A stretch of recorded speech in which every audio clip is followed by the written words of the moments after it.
L'Italian Style è un qualcosa di particolarmente significativo, in quanto tutto ciò che facciamo cerchiamo di portare nel mondo un qualcosa di unico, un qualcosa di particolare che ci rappresenta.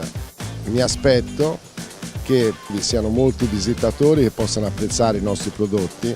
Abbiamo costruito uno stand particolarmente significativo che sta richiamando molti operatori sia italiani ed esteri che partecipano a questa manifestazione, e nell'occasione abbiamo la possibilità di mostrare tutte le nostre collezioni nuove che abbiamo fatto e che saranno poi prodotte nei prossimi mesi.